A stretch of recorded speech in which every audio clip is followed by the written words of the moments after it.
वसुदेवसुतं देवं कंसचाणूरमर्दनं देवकी परमानन्दं कृष्णं वन्दे जगद्गुरुम्। आप सभी वैष्णव जनों के चरणों में दंडवत प्रणाम। हरे कृष्णा हरे कृष्णा हरे कृष्णा। मेरी आवाज़ पीछे तक आ रही है? लाल शर्ट ठीक से आ रही है? आपसे ही पूछ रहा हूँ, ठीक से आ रही है? आप मोबाइल देख रहे हैं शायद, बहुत ज़रूरी हो तो देख लें, नहीं तो जिस काम के लिए आए उस काम में ध्यान दें। भगवान श्री कृष्ण की अद्भुत कृपा कि हम मानव जीवन का जो सर्वोच्च फल है सत्संग, उसके लिए संकल्प कर पाए, या हमने नहीं किया संकल्प तो जिसने भी हमारे बारे में निर्णय लिया, जो भी बात है, लेकिन वो संकल्प फलीभूत हो रहा है और हम एक अच्छे उद्देश्य के लिए बैठे हैं। ये अपने आप में एक महान कृपा की बात है जो बुद्धि के स्तर से प्राय समझ में आती नहीं है।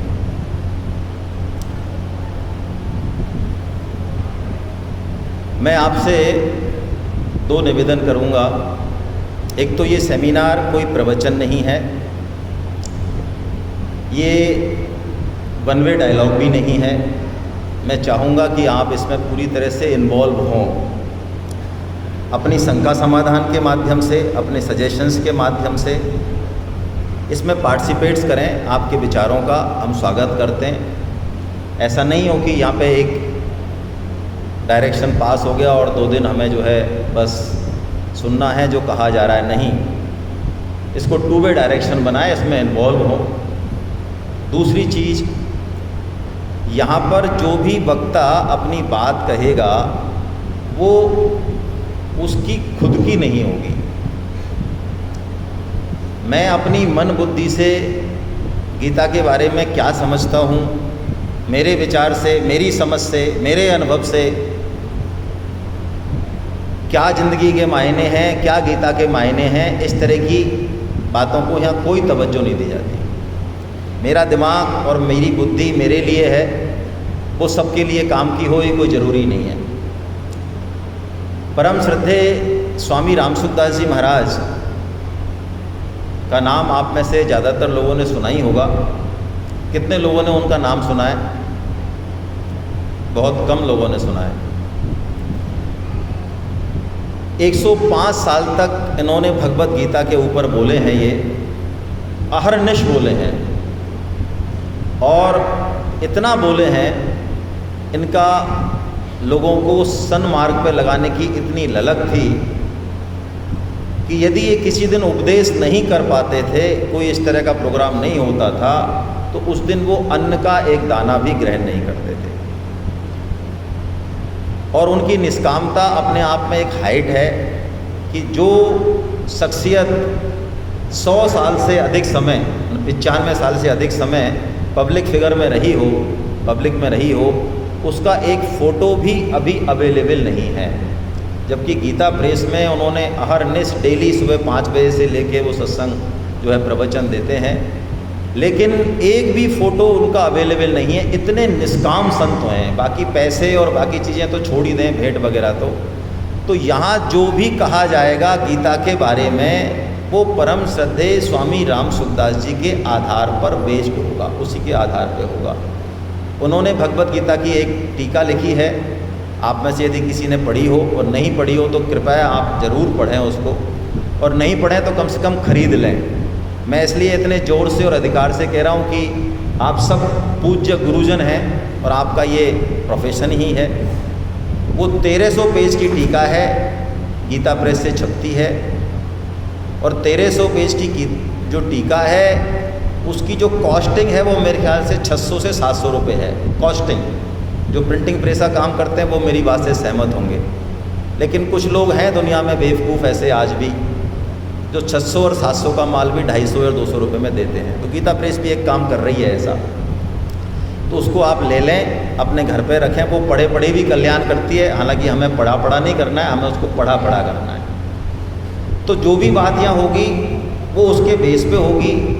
आपके मन में कोई शंका हो बिल्कुल आप पूछ सकते हैं। हर सेशन के बाद 5 से 10 मिनट का समय होगा। यदि ज़्यादा कोई बीच में है तो बीच में भी हाथ खड़ा करके आप पूछ सकते हैं, कोई समस्या नहीं है ना।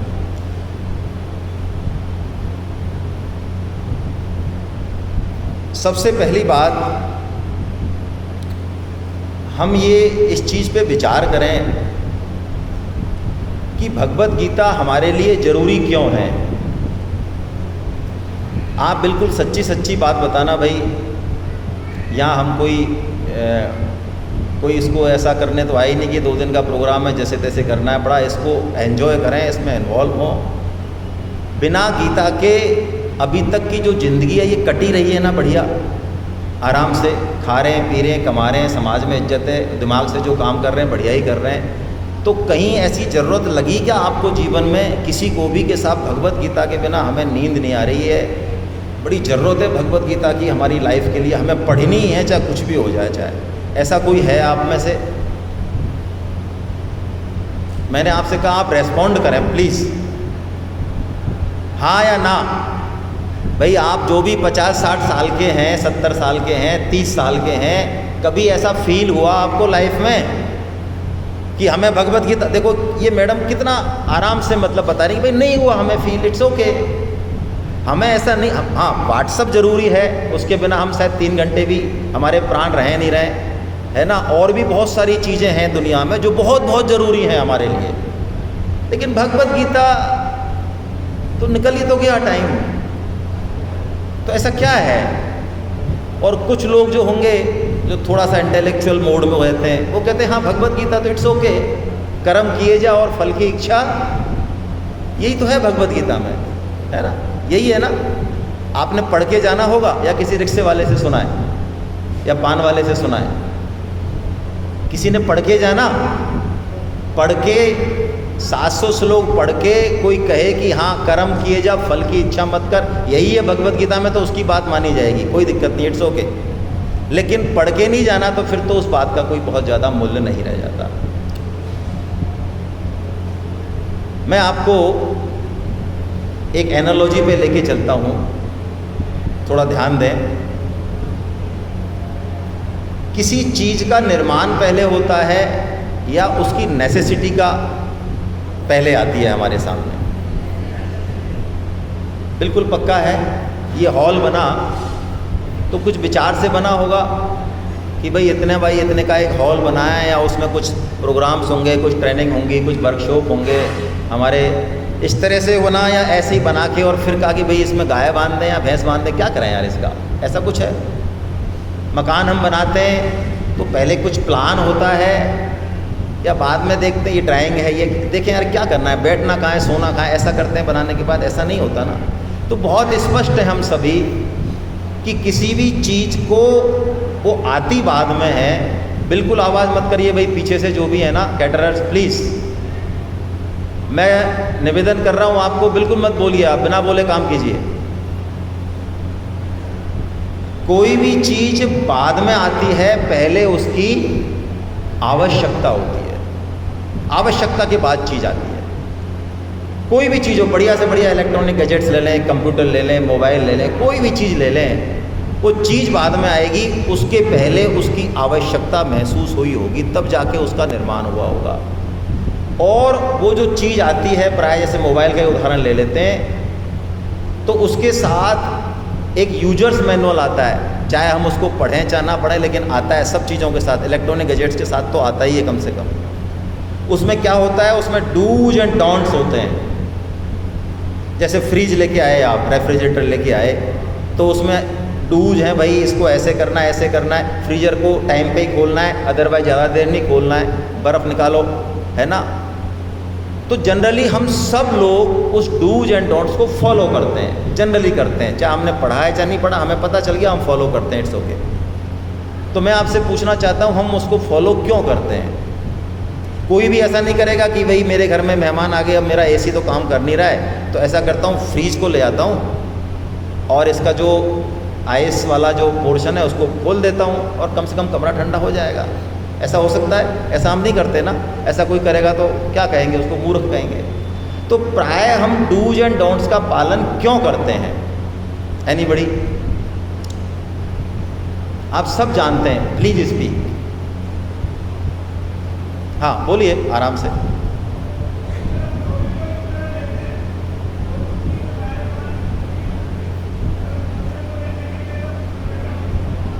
हाँ देखिए कितना बढ़िया जवाब दिया सर ने। सर ने कहा कि यदि हम उसके पालना नहीं करेंगे तो वो चीज़ जो है ना वो खराब हो जाएगी, है ना, ब्रेकडाउन में चली जाएगी बहुत जल्दी। एक तो ये कारण हुआ। और क्या कारण है? एक कारण और हो सकता है, बढ़िया कारण तो बहुत हो सकते हैं लेकिन दो ही कारण ले लेते हैं। और कोई?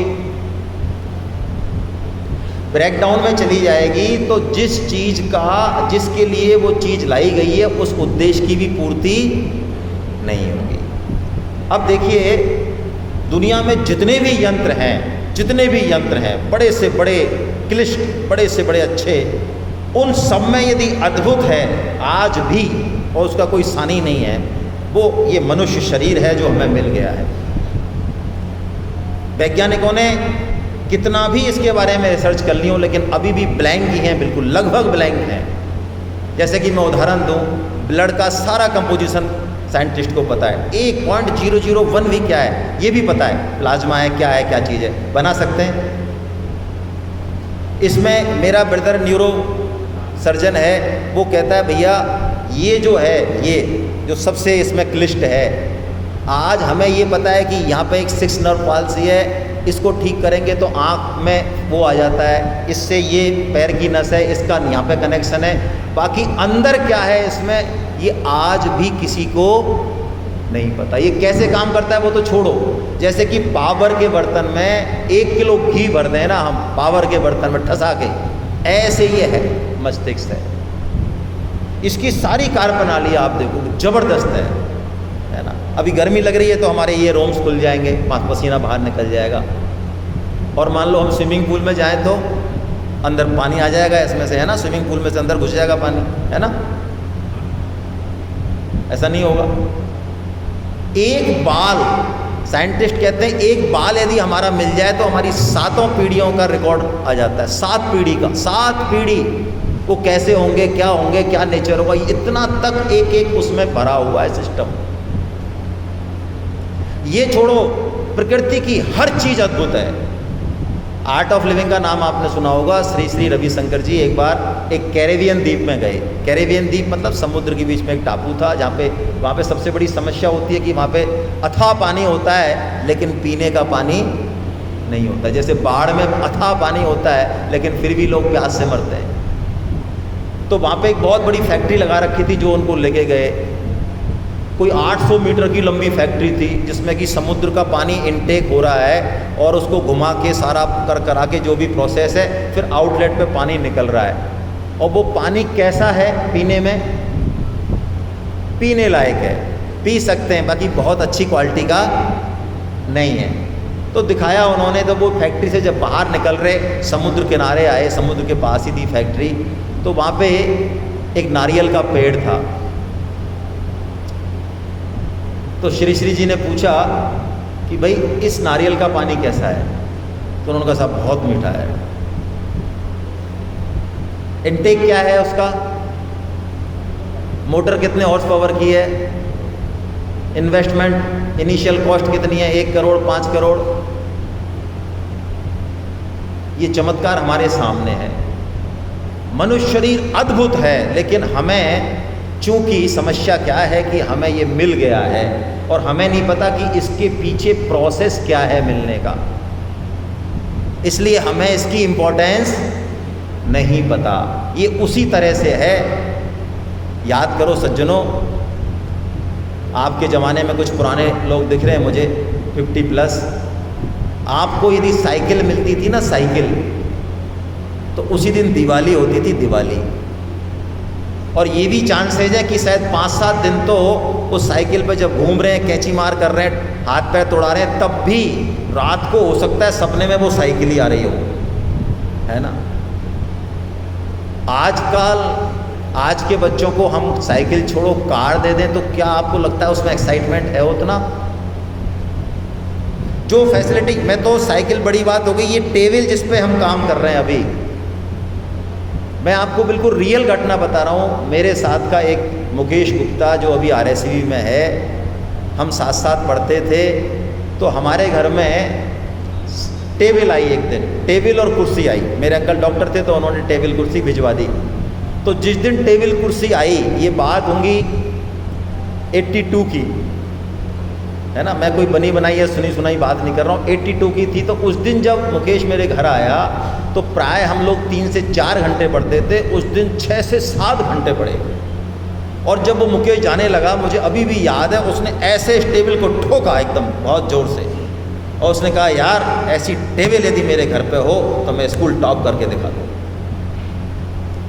मैं आपसे कहूँ, आप सब टीचर हैं, आपके तो बहुत सारे बच्चे हैं, घर में भी कुछ बच्चे हैं, आप उनसे कहें कि बेटा तेरे को ये फैसिलिटी है, तेरे घर में टेबल कुर्सी है, तू स्कूल को टॉप कर सकता है क्या?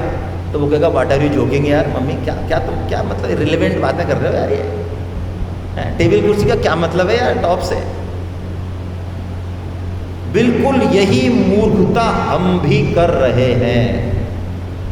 एक अद्भुत यंत्र जिसका कोई सानी नहीं, जो हमको मिला, हमें चूंकि पता नहीं कि कैसे मिला, चूंकि सोना है 24 कैरेट, लेकिन हमें तो पीतल का पता है कि पीतल है, तो ठीक है, अभी पड़ा है तो कहीं भी पड़ा है, यहाँ भी पड़ा है, लेकिन कोई बता दे हमें उसको, कोई जौहरी आए, कोई सुनार आए घर पे और कह दे कि अरे तुम्हारे हाथ में जो तुम ये जो चटनी पीस रहे हो ना, ये चटनी नहीं है, ये लोहे का नहीं है, ये तो लोहे की तो इसको ऊपर जम गई है, ये तो निखालिस 24 कैरेट गोल्ड है ये तो बोलो। अब वो चटनी पीसने वाले पत्थर के साथ आपका ट्रीटमेंट, आपका अटेंशन सेम रहेगा? हेलो, रहेगा? बाहर छोड़ दोगे आंगन में? अब तक तो पढ़ाई था 10 साल से। तो अब हम उस एनालॉजी पे आते हैं जिस पे हमने चर्चा की। चीज बाद में आती है, उद्देश्य, आवश्यकता पहले डिसाइड होती है। जब हर छोटे यंत्र के साथ ये एनालॉजी लगती है, तो आपको क्या लगता है, क्या ये दुनिया का जो सबसे अद्भुत यंत्र है मनुष्य जीवन, क्या इसकी भी कोई आवश्यकता रही होगी?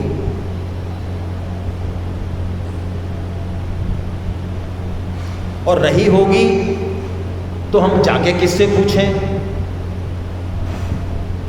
और यदि ये इतना ही अद्भुत यंत्र है तो इसके साथ तो ट्रीटमेंट भी फिर उतना ही बढ़िया होना चाहिए, तो इसका यूजर्स मैनुअल कहाँ है भाई? हम तो इसको अपने तरीके से ही रन कर रहे हैं, और जिस तरीके से हम रन कर रहे हैं, हम समझ रहे हैं हम दुनिया में सर्वश्रेष्ठ तरीके से रन कर रहे हैं। ये और मजा है। यदि हमने इस शरीर को जहाँ भी लगा रखा है, परिवार के पालन में लगा रखा है, परोपकार में लगा रखा है, सुख भोगों में लगा रखा है, पढ़ाई में, किसी में भी लगा रखा है, देशभक्ति में लगा रखा है, हमारे दिमाग में है कि यही सर्वश्रेष्ठ है, इससे ऊपर तो कुछ हो ही नहीं सकता। लेकिन क्या हमें उस यूजर्स मैनुअल को भी देखना चाहिए? जिसने बनाया, हमने तो नहीं बनाया, जिसने बनाया क्या उससे पूछना चाहिए कि भाई तुमने बनाया क्यों, इसका वास्तविक पर्पज है क्या, और उस पर्पज को हम पा कैसे सकते हैं? क्या ऐसा हमें नहीं करना चाहिए, या इसको हम अपने तरीके से ही जो है रन करते रहें? हेलो,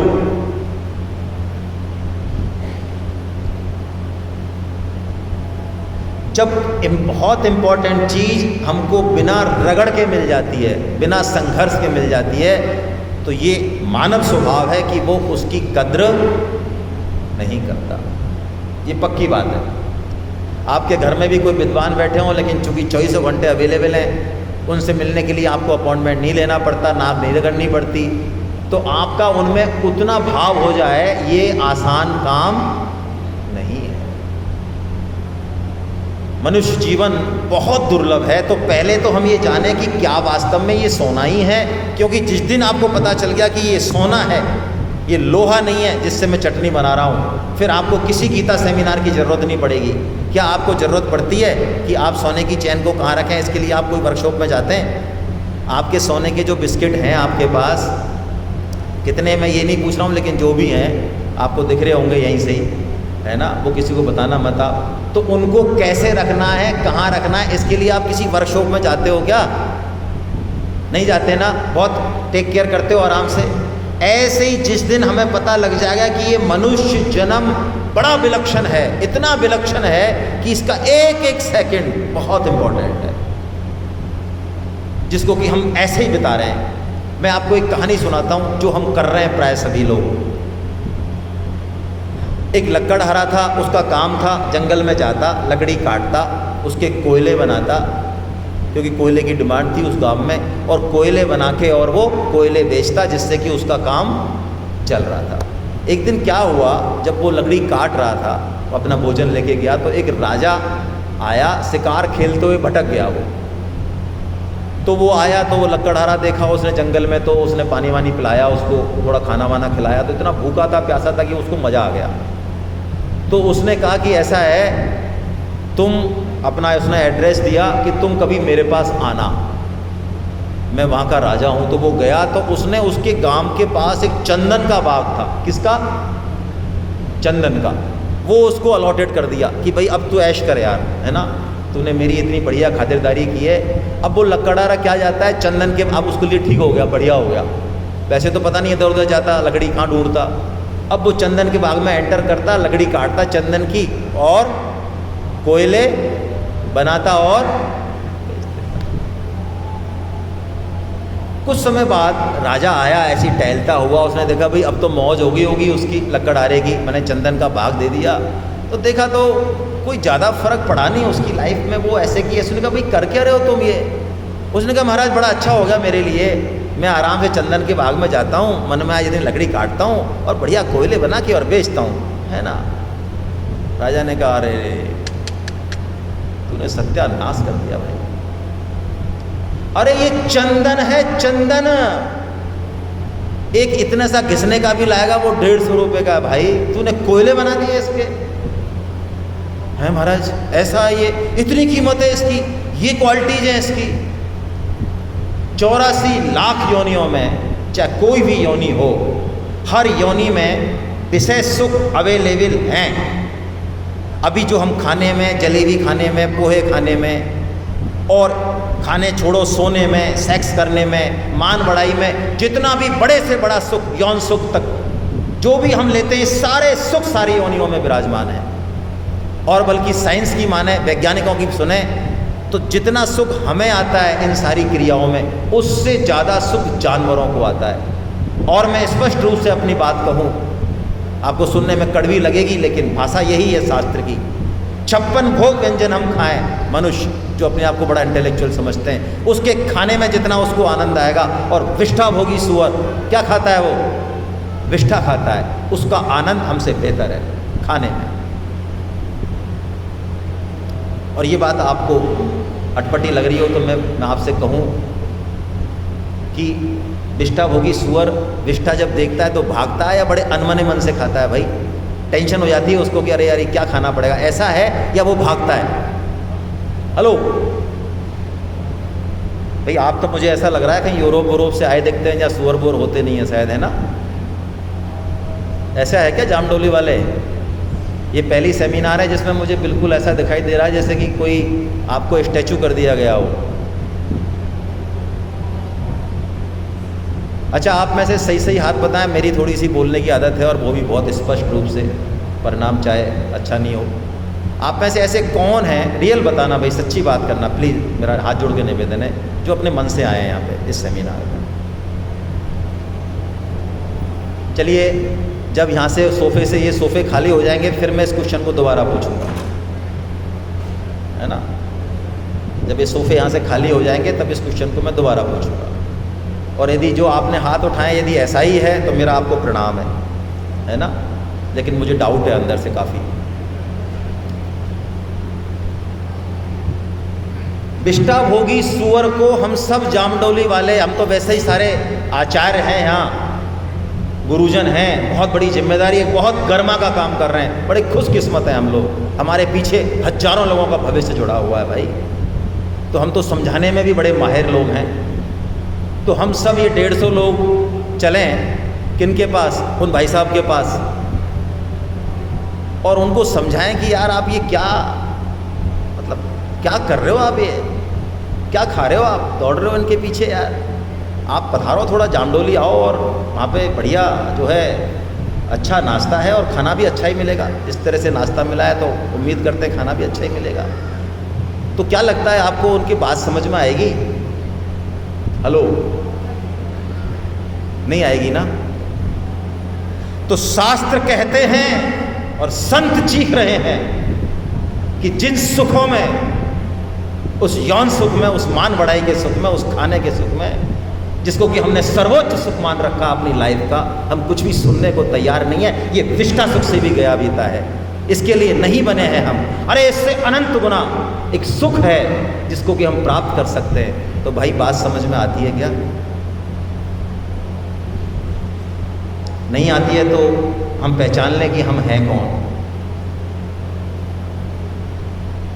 और आती है तो हम मनुष्य हैं, आती है तो, क्योंकि मैं अब पहले पॉइंट पे आ रहा हूँ। 24 कैरेट गोल्ड जिसको बनाता है वो पहला पॉइंट मनुष्य, इससे नहीं होता मनुष्य। ये काला गोरा खूबसूरत है ना, वर्ल्ड फेमस कुछ भी हो सकता है, कुछ नहीं है ये, कुछ और है बात जिसके अंदर ये सुंदरता है। कितना ही सुंदर शरीर हो, घर में टिकने नहीं देते हम उसको। टिकने देते हैं क्या? निकालो, ले जाओ, बाहर ले जाओ, और टिका भी ले, मान लो वो ममता, प्रेम तो है नहीं, प्रेम और ममता में फ़र्क समझाऊंगा। उस ममता के कारण मान लो रोक भी लें उस शरीर को हम मरने के बाद, है ना, तो क्या हालत होगी उसकी वो हमें भी पता है, 12 घंटे 24 घंटे बाद। तो यानी इस देह में सुंदर क्या है? हम मनुष्य हैं तो क्या इसके कारण मनुष्य हैं या उस विवेक के कारण मनुष्य हैं? ये विवेक यदि हम में है, और है तो सभी में, क्या हम उसको यूज कर रहे हैं और यूज करने के लिए तैयार है? यदि हैं तो हम मनुष्य हैं। ये पहला वीटो पावर है जिसके कारण ये मनुष्य योनि बाकी सभी योनियों से बिल्कुल डिफरेंट है, 84 लौक योनियों से। 4 काम तो सेम है जिसको कि हमने जीवन का सर्वश्रेष्ठ भूषण बना रखा है। कौन कौन सा? ये 4 काम सब करते हैं। आहार, अब आप देख लें हमारे जीवन में कितनी इंपॉर्टेंस है। आजकल तो फैशन है कि 7 दिन में 2 दिन तो बाहर ही जाना है, और इस पर हमारा कितना कंट्रोल है, कितना अटेंशन है, कितना पे करते हैं हम इसको, इसके पीछे कितना दौड़ते हैं, खुद देख लें। ये आहार सबको मिलता है।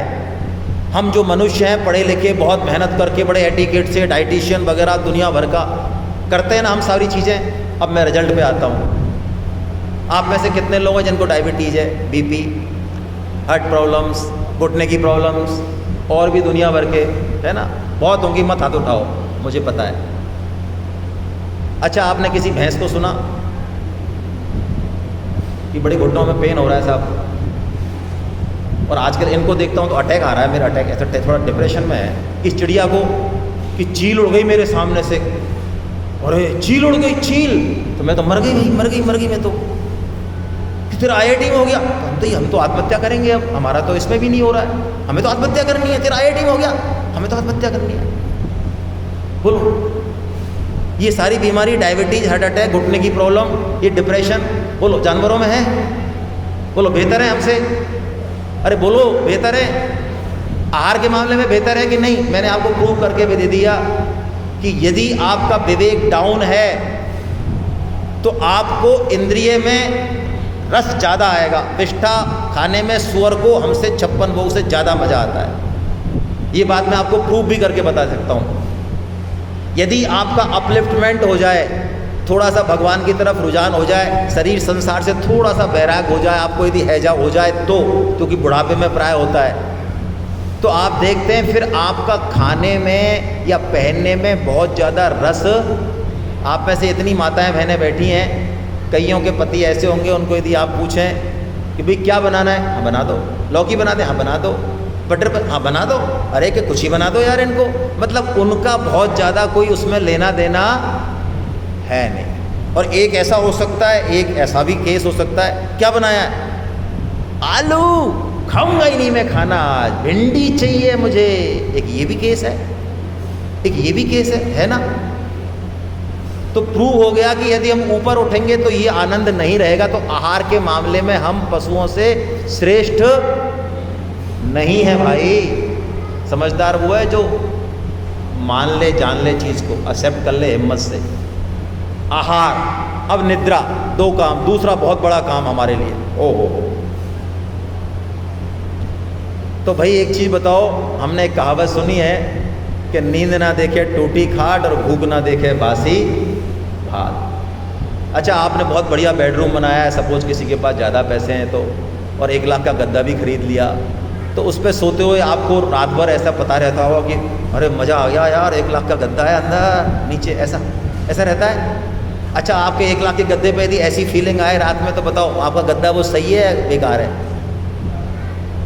अरे गद्दे पे यदि गहरी नींद नहीं आके आपको गद्दे का ही होश बना रहे, मैं 5 स्टार में सोया हूँ, मैं सैन फ्रांसिस्को में बैठा हूँ, यही होश बना रहे, तो बताओ आपकी नींद अच्छी है कि बुरी है भाई?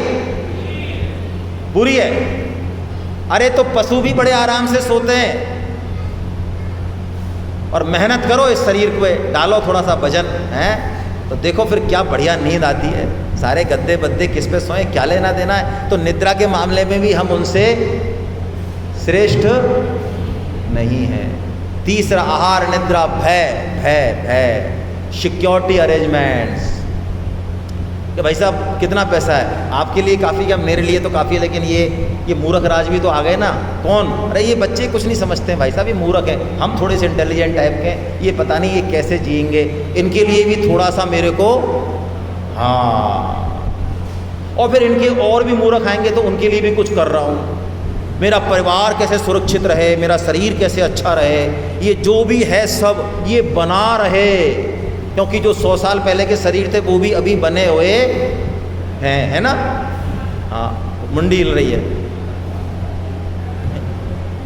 100 साल पहले जो शरीर थे वो भी अभी बने हुए, इसलिए ये भी शरीर बना ही रहेगा। इसको थोड़ा ठीक से, व्हाट्सएप पे मैसेज आते हैं, शरीर तुम्हारे साथ है, शरीर ही है तुम्हारा असली साथी, यही जाएगा ऊपर संग में। इसलिए इसको बिल्कुल भी कुछ नहीं होने देना। आपके हाथ की तो बात है ही, इसको कोरोना मत होने देना, इसको बुखार मत होने देना, इसको बूढ़ा मत होने देना, है ना। यदि हम चाहेंगे तो ये सब संभव है। पशु भी सिक्योरिटी अरेंजमेंट करते हैं, हम भी करते हैं, उसके बाद भी हम उनसे बेहतर नहीं हैं। और बल्कि तो मैं कहूँ जितने ज़्यादा सिक्योरिटी अरेंजमेंट आप करते हो, आपकी पोजीशन उतनी ही खराब होती जाती है। आप बड़े आराम से, ज़्यादा पैसा वैसा नहीं दिखता है, नहीं तो जो पैसे वाले लोग हैं ना, जिनके पास इतना भी पता नहीं है कितना पैसा है, वो अपनी पत्नियों से और बेटों से भी डरते हैं भाई। पता नहीं कौन निपटा दे, किसके मन में क्या चल रहा है। आपके चेहरे खिले हुए लग रहे हैं मुझे, क्योंकि ज़्यादा मुझे लगता है माल मत्ता है नहीं आपके पास। कृपा है भगवान की आपके ऊपर, विशेष कृपा है। जिस दिन वो बिरकुटी तिरछी कर देंगे ना, तो 5-10 करोड़ के 2-4 प्लॉट दे देंगे आपको, फिर कूदते रहना। तो आहार, निद्रा और भय में भी हम ठीक नहीं है। और अब चौथा, मैथुन, यौन सुख। बात करते हुए तो हम बड़े सभ्य हो जाते हैं, लेकिन शास्त्र कहता है एक यही है मूल में यही है। सर्वोच्च सुख मानता है मनुष्य इसको, उसका सारा कुछ जो है, सब कुछ उसको खींच के लाओ, सारी चीज़ों को कैलकुलेशन करते लाओ, यहीं टिकेगी अंत में। एक्सेप्ट नहीं करता वो अलग बात है, लेकिन यौन सुख को सर्वोच्च सुख मानता है। और शास्त्र कहता है कि इंद्र इंद्राणी का सुख हो, कुत्ते कुतिया का सुख हो, सब बराबर है, कंटेंट बराबर है बिल्कुल। और ये सुख हमने हजारों लाखों बार और करोड़ों बार क्या भोगा नहीं है? करोड़ों जन्मों में हमने ये सुख भोगा है, इस जन्म में भी भोगा है। क्या लगता है भोगने से चला जाएगा? ऐसा कौन सा सुख है जो हमने कई बार नहीं भोगा? उसमें अब हम क्या चाह रहे हैं? ये 4 काम में यदि हमारी पूरा जीवन बिताते हैं हम, इसको बेस्ट से बेस्ट करने के लिए, इसको बढ़िया से बढ़िया करने के लिए, तो हम पशु से भी गए बीते हैं। पशु का मतलब क्या होता है? जो पाश में है। पाश का मतलब जो बंधन में है। अभी हमको कोई बांध दे जंजीर से, वही थाली डाल दे, है ना, और सोने की जंजीर से बांध दे। कौन सी से? हाँ, माता बहनों से कह रहा हूँ मैं, सोने वाले 24 कैरेट वाले से, तो बढ़िया रहेगा। थोड़ा सा हाथ फेर लेंगे उस पर जब भी टेंशन होगा, अच्छा 24 कैरेट है क्या। लेकिन कहीं नहीं जाना वहाँ से, ना तो खाने जाना, ना कहीं, वहीं रहना है, बिल्कुल बस जंजीर है। तो बताओ, पशु का जीवन जो पाश में है, क्या वो अच्छा है? लेकिन यदि आहार निद्रा भय मैथुन में ही जा रहा है हमारा जीवन, तो हम पशु से भी नीचे जा रहे हैं। क्यों? पशु किसी भी योनि में है, पशु पक्षी, उनका पतन हो नहीं सकता, संभव नहीं है, संभव ही नहीं है। उसका प्रमोशन होगा, वो प्रमोशन ही लेगा आगे, वो ले ही रहा है प्रमोशन, वो बढ़ रहा है मनुष्य योनि की तरफ, वो डाउनफॉल है ही नहीं उसके सिस्टम में। लेकिन मनुष्य योनि एक ऐसी योनि है 84 लाख योनियों में से, जिसको उस्तरे की धार कहा शास्त्रों ने। उस्तरे की धार मतलब भाई, यदि सेविंग बनाना आया, दाढ़ी बनाना आया तो दाढ़ी बन जाएगी, काम हो जाएगा, और दाढ़ी बनाना नहीं आया तो उस्तरा तो दे ही दिया। अब आप समझते हो यदि बच्चों के हाथ में उस्तरा दे दें तो क्या हाल होगा। यदि हमें नहीं पता, हमें फुर्सत नहीं है सुनने की, हम आहार निद्रा और भय मैथुन में ही मस्त हैं, हमें ये भी नहीं पता कि मनुष्य जन्म क्या है, क्या इसकी रेंज है, क्या इसकी उपयोगिता है, कौन है वो यूजर्स मैनुअल, और यदि हमने इन्हीं में बता दिया तो पक्की बात है कि हम इतना पतन करा सकते हैं इस योनि में, इतना महान पतन कि किसी भी योनि में संभव नहीं है। इसलिए ये मिल गया है तो अब गीता पढ़ना बहुत बहुत बहुत आवश्यक है। हाँ, उसके बाद उसको माने चाहे नहीं माने वो अलग बात है, लेकिन एक बार जाने तो, पढ़ें तो सही। अरे सुन तो लें जरा इनकी भी, पूछें तो सही। अच्छा चलो भगवान कृष्ण जरा आप भी बोलो आज, चलो हम ही बोलते हैं, आज आप बोलो भाई, चलो आपकी सुन तो लें, देखो आप भी क्या कहते हो, देखते हैं कोई दम वाली बात है क्या, देख तो लें पहले। विवेकानंद जी कहते हैं हम इंडियंस इतने मूर्ख हैं, बनते तो इंटेलेक्चुअल्स हैं, हमसे रायचंद, हम इतने रायचंद भारतीय, किसी भी मुद्दे पे तो राय ले लो हमसे, इतनी हिम्मत हम में नहीं होती कि भाई साहब ये सब्जेक्ट पे मुझे कुछ नहीं पता, मैं कुछ नहीं बता पाऊँगा उस पर। क्योंकि हम तो देखते हैं ना हमारी गीता सेमिनारों में, क्या करें, चीफ गेस्ट आ जाते हैं, बड़े बड़े अफसर, बड़े बड़े महाभारती, और वो ये कह देते हैं कि हमने गीता नहीं पढ़ी, लेकिन फिर भी आधा घंटा बोल के जाते हैं पट्टे गीता। उनके दिमाग से गीता में क्या है ये बोल के जाते हैं वो। तो विवेकानंद जी कहते हैं कि इतनी मोटी मोटी किताबें पढ़ लेते हैं हम इंटेलेक्चुअल्स, लेकिन एक छोटी सी गीता, एक 700 श्लोकों की गीता, अरे उस पर गो थ्रू हो जाएं एक बार और फिर रिजेक्ट करें या सेलेक्ट करें। तो ये विवेक हमको गीता से मिलेगा, सत्संग से मिलेगा। ये पहली वीटो पावर है जो मनुष्य जन्म को बाकी योनियों से डिफरेंट बनाती है। ये विवेक बुद्धि से बिल्कुल अलग है, बुद्धि और विवेक में जमीन आसमान का फर्क है। ये विवेक जिससे हम सुन रहे हैं, जिससे हम जान रहे हैं, अपने बारे में जान रहे हैं कि हैं ऐसा है क्या मनुष्य जन्म, हम अलग है क्या दूसरों से, ये विवेक बाकी योनियों में होता है, लेकिन बिल्कुल सामान्य होता है खाने पीने का, बाकी क्रियाओं का। मनुष्य में ये स्पष्ट है विवेक, लेकिन यदि हम इसको यूज नहीं करेंगे, जो कि प्राय हम नहीं करते हैं, तो फिर ये सिस्टम, प्रकृति अपने आप हमें वो योनि देने के लिए बाध्य है जिसमें विवेक की जरूरत नहीं। ये डिसीजन हमारा है, भगवान का नहीं है। हमें जो चीज़ दी, वीटो पावर दी, उसको हमने यूज ही नहीं किया, तो वो देखें भाई तुम्हें ज़रूरत ही नहीं है इसकी। हम जाएंगे और कह देंगे देखो भगवान आपने दिया तो था, लेकिन ज़रा चेक कर लो, हमने बिल्कुल खर्चा नहीं किया, तुम्हारी कसम, बड़े आराम से हमारी ज़िंदगी चल गई इसके बिना। ये पहली वीटो पावर है मनुष्य जन्म की, अपने विवेक का आदर करना, उसको जगाना और सोचना, विचार करना, क्यों आए हम, क्या है भाई ये जो पढ़ा रहे हैं, ये जामडोली, ये इतने सारे बच्चे, ये कौन लोग हैं जो हमारे सामने आ रहे हैं, हमें देख रहे हैं, क्यों नहीं बाकी दुनिया हमारे सामने आ रही, ये मेरे साथ ऐसा क्यों हो रहा है, मैं सुख क्यों हूँ, मैं दुखी क्यों हूँ, ये परिवार कौन है, इसका लॉजिक क्या है, यही परिवार मुझे क्यों मिला, क्या सिस्टम है इसके पीछे, पूरा सिस्टम है इसके पीछे। क्या हमें जानने की इच्छा है, क्या हमें चेत है इन चार कामों से? इन चार कामों से हटेंगे तो विवेक जागृत होगा, वो हमें अपने बारे में बताएगा, दूसरों के बारे में नहीं। गीता दूसरों के बारे में बिल्कुल नहीं बताती, यदि कोई सोचे कि आपको कोई दूसरों से कहने के लिए कुछ मिलने वाला है तो आपको निराशा हाथ लगेगी। 700 श्लोकों में से एक भी श्लोक ऐसा नहीं है जो दूसरों की ड्यूटी के बारे में बात करता हो। गीता के सारे श्लोक खुद के ऊपर अप्लाई करने के लिए है। पहली वीटो पावर विवेक, अब दूसरी वीटो पावर वो आप बताएंगे। एक वीटो पावर और है हमारे पास जिसके कारण ये 24 कैरेट गोल्ड है ये मनुष्य। हम जाने ना जाने वो अलग बात है। प्लीज़ बताइए यदि आप में से किसी को आता है तो, और बोलिए, गलत बोलिए तो सही बोलेंगे, वैसे गलत आप बोलेंगे ही नहीं। एक वीटो पावर और है हमारे पास, हम माइक दो जिसको भी जो भी बोलना चाहें। अरे भाई ट्राई तो कीजिए, ऐसी कौन सी क्या हो जाएगा, एक आंसर गलत ही जाने में क्या छत थोड़ी गिरेगी।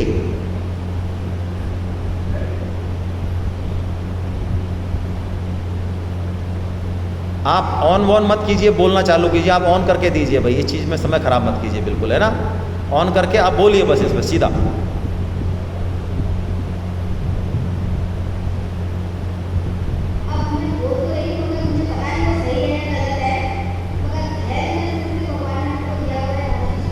क्या दिया? धैर्य। धैर्य, ठीक है। माइक लीजिए, उनको दीजिए, पीछे वालों को। जाइए, दौड़ के जाइए, हमारे यंगस्टर हैं वो बता रहे हैं। प्लीज़ अपना नाम भी बता दें तो बेहतर रहेगा, थोड़ा संवाद में आसानी रहेगी। जी सर। कर्म तो बाकी योनि क्या कर्म नहीं कर रही हैं? अभी कुत्ता वहाँ सड़क से चल के यहाँ तक आ जाए तो कर्म नहीं हुआ। विवेक के साथ कर्म करने की पावर उनकी नहीं है। चलिए उनसे और पूछ लेते हैं। अच्छा जवाब दिया आपने, उनसे और पूछ लेते हैं पीछे। Yes sir. Freedom of war, है ना, ये है असली बात जो इन्होंने, नाम नहीं बताया आपने सर, ठीक है। देखिए इन्होंने जो बात बताई वो कही कर्म करने की स्वतंत्रता। अब इसको समझें हम। आपको पूछना चाहिए यदि ये बात सही है दूसरी, तो कर्म करने की स्वतंत्रता क्या बाकी योनियों में नहीं है? क्या गधे को स्वतंत्रता नहीं कि मैं इस गली में जाऊं कि इस गली में जाऊं, मुझे डंडे खाने की, मुझे दाल भात खाना, ये स्वतंत्रता है क्या उसके पास? कर्म करने की स्वतंत्रता के मायने क्या हैं? मनुष्य योनि को कर्म करने की स्वतंत्रता के कारण कर्म योनि कहा। कर्म योनि मतलब भोग योनि नहीं कहा, जबकि बाकी सारी योनियां जो हैं वो सारी भोग योनि है। भोग योनि का क्या मतलब है? भोग योनि का मतलब है कि जो कर्म मनुष्य योनि में किए उनके हिसाब से 84 का चक्कर बनेगा और वो उस योनि में नया कुछ नहीं करना है। जो यहाँ किया, पाप किया चाहे पुण्य किया, देवता बनो चाहे राक्षस बनो चाहे पशु जो भी बने, उसका भोग करना है और आगे निकलना है। दैट्स ऑल, खत्म। मनुष्य योनि में भी भोग है, पुराने जन्मों के भोग हैं जो सुख दुख के रूप में आते हैं, अनुकूल प्रतिकूल परिस्थिति के रूप में आते हैं। इसके अलावा भी एक वीटो पावर है। क्या हम चाहें तो मनुष्य जन्म का जो वास्तविक लक्ष्य है उसको हिट कर सकते हैं, उस टारगेट को क्रैक कर सकते हैं, और चाहें तो बुरे कर्म करके और अपने मनुष्य जन्म का खात्मा कर सकते हैं। ये स्वतंत्रता हमको दी हुई है। अब हम इसका यूज करें चाहे ना करें। ये दो चीज़ें हैं, विवेक और कर्म करने की। इसके कारण जो है मनुष्य योनि को दुर्लभ बताया। तभी तो शास्त्र कहते हैं भाई, बड़े भाग मानुष तन पावा, सुर दुर्लभ सब ग्रंथ ही गावा। जीव चराचर जाचत जेही है, सबते दुर्लभ मानस देही। ये कहते हैं तुलसीदास जी, सबसे दुर्लभ है। हमें तो पता नहीं है ना, लेकिन जिनको नहीं मिली है, जिनको ये होश है, देवता भी। श्रीमद् भागवतम में एक श्लोक है 5वें स्कंद में, इंद्र देवताओं के राजा वो भगवान से प्रार्थना कर रहे हैं कि आपने इन मनुष्यों को भारतवर्ष में जन्म दे दिया, कलयुग में जन्म दे दिया, इतनी बड़ी कृपा कर दी आपने। वो याचना कर रहे हैं। बोलिए आप, देवता याचना कर रहे हैं। हमारी समझ में नहीं आएगा। क्यों नहीं आएगा? हमें तो मिल गई है। जो चीज़ मिल जाती है उसमें बहुत ज़्यादा महत्व बुद्धि, अन्यथा मत लें। जो पत्नी मिल गई और जो पति मिल गया वो बहुत ज़्यादा अच्छा लगता नहीं है, और जो नहीं मिला वही है बस। और यही समस्या उधर है, थोड़ा सा उसके फ्रेम में जाओ तो यही समस्या इधर है। तो अब बताओ वास्तव में अच्छी कौन है और बुरी कौन है, और अच्छा कौन है और बुरा कौन है भाई? हमें चूंकि मनुष्य योनि मिल चुकी है, हमें इसकी इंपॉर्टेंस आसानी से समझ में नहीं आती, लेकिन शास्त्र कह रहे हैं तो मान लें। गीता पढ़ने के दो तरीके हैं भाई। भगवान श्री कृष्ण जो कह दें उसको एज इट इज यदि मान लेंगे तो बहुत तेजी से प्रोग्रेस होगी। हाँ, उनकी बात में कोई शंका हो, बुद्धि कुछ करे तो पूछ लें, वो कोई समस्या नहीं है। लेकिन गीता की बातों को सुनते रहें और ऐसे बैठे रहें बिल्कुल अकड़ के, और ये माने कि मेरा मन और मेरी बुद्धि, इससे ऊपर तो कुछ है ही नहीं। तो मैं तो गीता जो कहेगी, कृष्ण जो कहेंगे, मेरी मन बुद्धि के उस पर तोलूंगा इसको, उसके बाद जचेगी तो मानूंगा, नहीं तो नहीं मानूंगा। नहीं बैठेगी बात। क्यों नहीं बैठेगी मैं बताता हूँ। बहुत ज़रूरी चीज़ है, इसलिए इसको खोलना ज़रूरी है। मन बुद्धि के विपरीत जो बात आएगी, क्योंकि मन बुद्धि गलत डायरेक्शन में सोच रहे हैं अब तक, उसके विपरीत जो बात आएगी जिसको कि आप रिजेक्ट करने वाले हो, यदि उसको आपने मान लिया आपकी लाइफ चेंज हो जाएगी। लेकिन प्राय हम यही करते हैं शास्त्र के साथ और सत्संग के साथ कि उसको हम मन बुद्धि पे कसते हैं, और जो हमारी मन बुद्धि में आ रहा उसको तो हम मान लेते हैं, और जो उससे जा रहा उसको हटा देते हैं। ये ऐसा ही है कि डॉक्टर धारकर से आप इलाज कराएं। डॉक्टर धारकर का नाम तो सुना है? कुछ आया ना आता नहीं है भाई, क्या हो रहा है? डॉक्टर धारकर इतने बड़े न्यूरोलॉजिस्ट हैं, है ना, इंडिया फेम है, जो हमारे जयपुर में बैठे हैं, न्यूरो सर्जन हैं। जामडौली के नहीं हैं इसलिए नहीं जानते हैं। तो डॉक्टर धारकर से हम इलाज कराएं अपना, वो MRI CT स्कैन करे और फिर पर्चा लिखे, 5-7 दवाई लिखे, और हम अपने गांव चले जाएं। और गांव में एक कंपाउंडर साहब हमारे बगल में रहते हैं, 25 साल से हम उनसे भी खांसी जुकाम बुखार की दवाई लेते हैं और सही होते हैं। तो इस मन बुद्धि रूपी कंपाउंडर के पास चले जाते हैं हम, वो किसका पर्चा लेके? डॉक्टर धारकर का। अब कंपाउंडर साहब भी सोचते हैं यार आज तो धारकर का पर्चा आ गया, जिससे कभी मिलने का ही समय नहीं मिला। तो कंपाउंडर साहब भी थोड़ा सा ताप देते हैं मूँछों पे कि अब यार इज्जत पे बन गई है, कुछ तो जो देना पड़ेगा। तो कंपाउंडर साहब भी दिमाग लगाते हैं कि यार ये तीसरी दवाई जो लिखी है ना इसने, ये डॉक्टर लोग फालतू की लिख देते हैं यार, ये है ना, ये हटा दे, तीसरी हटा दे, और एक ही छठवीं हटा दे, बाकी ठीक है, बाकी ले ले। अब आपने तीसरी और छठवीं हटा दी तो बोलो आपको डॉक्टर धारकर के ट्रीटमेंट का पूरा फायदा मिलेगा भाई? तो कृपया मेरा निवेदन स्वीकार कर लें, भगवान श्री कृष्ण की बात को एज इट इज मान लें। शंका हो तो पूछ लें, खुले में पूछ लें। बिल्कुल कहते हैं साहब मेरी बुद्धि कह रही है कि ये बात बिल्कुल गलत है, मैं नहीं मानना चाहता या नहीं मानना चाहती, उसकी तो बात हो जाएगी, लेकिन मन में ही छुपा लें तो बात नहीं बैठेगी।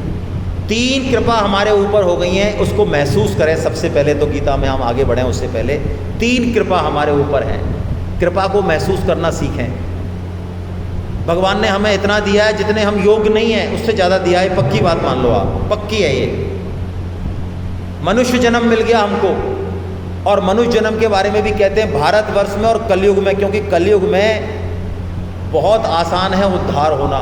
सतयुग में बड़े बड़े लंबे यज्ञ तप दान करने पड़ते हैं, यहाँ ऐसा कुछ नहीं है। यहाँ 100 साल का तो जीवन है, और 100 साल का भी कहने का ही है, वास्तव में कितने का है? अरे 60-70, और वो भी कुल मिला के आयु ढंगा तो भाई 50 ही मानो आप, और 50 में से हमने 40-45 तो निपटा ही दिए, जैसे निपटाने जैसे। तो 4-5 साल भी यदि गीता की बात सुन लेंगे तो बेड़ा पार है। वो 40-45 का भी कोई हिसाब नहीं मांग रहा, ऐसी छूट है कलयुग में। हाँ, ऐसी छूट है, यही तो मजा है। तो मनुष्य जन्म मिल गया, और मनुष्य जन्म में मैंने जैसे आपको शुरू में मेरी बात जहाँ से स्टार्ट की थी, मुमुक्षुत्व, मुमुक्षा जागृत हो जाना, ये आसान काम मत मानो आप। जिस गीता के बिना हमारा काम बहुत आराम से चल रहा था, उस गीता के लिए आप यहाँ बैठे हैं और सुन पा रहे हैं, ये बहुत बड़ी कृपा। और इसमें आप सब प्रणव में, मैं तो कह रहा हूँ आप सब अपने लिए ताली बजा दें इसके लिए। ये आसान काम नहीं है भाई, आपको लग जाएगा 2 दिन के बाद। तो मुमुक्षा जागृत हो गई, यानी गीता सुने तो सही, देखें तो सही क्या है, और भगवत गीता का हमें आश्रय मिल रहा है, स्वामी जी की बात मिल रही है। ये 3 काम कृपा से ही घटते हैं। तो आइए हम जो है इसमें आगे बढ़ें, मनुष्य योनि की 2 विशेषताओं को जो है हम देखें, और अब हम गीता का सिलसिलेवार तरीके से अध्ययन शुरू करते हैं।